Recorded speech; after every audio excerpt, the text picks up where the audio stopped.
ഈ ക്യാമ്പിൽ വരാൻ കാരണമെന്ന് വെച്ചാൽ നമ്മുടെ ഒരു അയൽവാസിയുടെ കണ്ണ് 25,000 രൂപ കൊടുത്ത് എവിടെയോ ഒരു ഓപ്പറേഷൻ ചെയ്തിട്ട് അത് ശരിയായില്ല.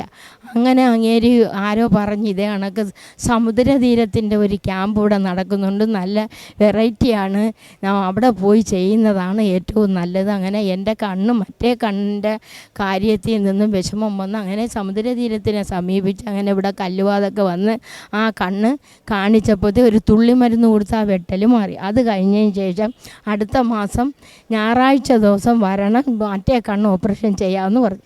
അങ്ങനെ അങ്ങേരെ 2 കണ്ണിനും കാഴ്ചശക്തി തിരിച്ചു കിട്ടി. ഇപ്പം ഒരു നല്ല അങ്ങനെ ഞാൻ ചോദിച്ച് ഇതേ കണക്ക് എൻ്റെ കണ്ണും ഒന്ന് കൊണ്ട് കാണിക്കണം എന്താ എന്നും പറഞ്ഞ് കല്ലുവാതൊക്കെ സ്കൂളിൽ ചെന്നാൽ മതി, സമുദ്രതീരത്തിൻ്റെ ക്യാമ്പ് നടക്കുന്നുണ്ട് പോകുമെന്ന് പറഞ്ഞു.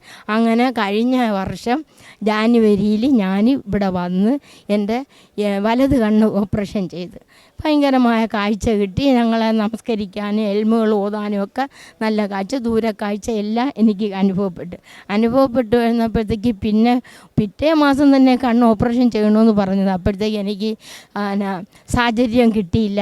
അങ്ങനെ ഞാനിതാ കഴിഞ്ഞ മാസം വീണ്ടും സമുദ്രതീരത്തെ സമീപിച്ച് എൻ്റെ ഇടത് കണ്ണ് ഓപ്പറേഷൻ ചെയ്ത് സുഖമായിട്ടിരിക്കുന്നു. ഇപ്പം ഞാൻ കണ്ണിൻ്റെ തിരിച്ച് ക്യാമ്പിൽ ഇപ്പം വന്ന് ഇത് കണ്ണ് ഓപ്പറേഷൻ ചെയ്ത കണ്ണ് കാണിച്ച് കണ്ണാടിയൊക്കെ തരുമെന്ന് പറഞ്ഞ് തുള്ളി മരുന്ന് കറക്റ്റിന് ഞാൻ ഒഴിച്ച് ഇപ്പോൾ എനിക്ക് നല്ല കാഴ്ച തിരിച്ചു കിട്ടി.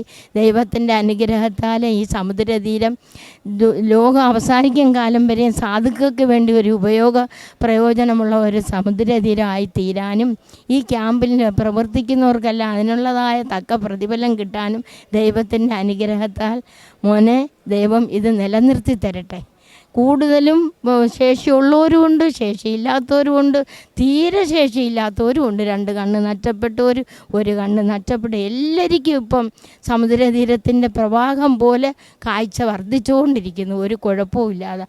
അവിടുത്തെ സഹകരണവും ഇവിടുത്തെ സഹകരണവും എല്ലാം കൊണ്ട് മനസ്സ് കുളിർമയായി സന്തോഷത്തോടു കൂടി ഈ പ്രവർത്തനം ഇങ്ങനെ നിലനിർന്നു പോകണം. എല്ലാം അതിൻ്റെ അടുക്കും ചിട്ടയോടുകൂടി നല്ല തൃപ്തി, ഒരു പോരായ്മയില്ല, ഒരു കുറവുമില്ല. വളണ്ടിയറായാലും ശരി, വേറുള്ള ആളുകളായാലും ശരി, അവിടെ ചെന്നാലുള്ള ഇത് ഉത്തരവാദിത്തത്തോടു കൂടി ഞങ്ങളെ കൊണ്ടുപോകണം, ഉത്തരവാദിത്തത്തോടു കൂടി തിരിച്ചെത്തിക്കുന്നു. ഞങ്ങൾക്ക് ഭക്ഷണങ്ങൾ തരാം. നേഴ്സുമാരാണെങ്കിൽ ഇങ്ങനെ ഡോക്ടർമാരും നേഴ്സുമാരും സ്നേഹിക്കുന്നവരില്ല. എത്ര പ്രൈവറ്റിൽ കയറിയാൽ അവരെയൊക്കെ ആ ഒരു പവറൊക്കെ, ഇത് യാതൊരു പവറോ ഒരു സ്നേഹത്തിന് കുറവോ ഒന്നുമില്ല. അതിൽ തന്നെ ഞങ്ങൾക്ക് കുളിർമയാവുന്ന ആ ഓപ്പറേഷൻ ചെയ്തതിൽ തന്നെ ആ ഡോക്ടർമാരെയും ആ നേഴ്സന്മാരെയും ഇതിൻ്റെ ഭാരവാഹിയുള്ള സ്നേഹവും ഈ സമുദ്രതീരത്തിൽ ഉൾപ്പെട്ടവരുടെ സ്നേഹവും മനോഹരമായ രീതിയിൽ ഞങ്ങളോട് പെരുമാറുന്നു. ഒരു കുറവും ഇല്ല, ഒരു കുറ്റവും പറയാനില്ല. ഇത് ദൈവം അനുഗ്രഹിക്കുന്ന ഒരു പ്രവർത്തനമായി തീരട്ടെ.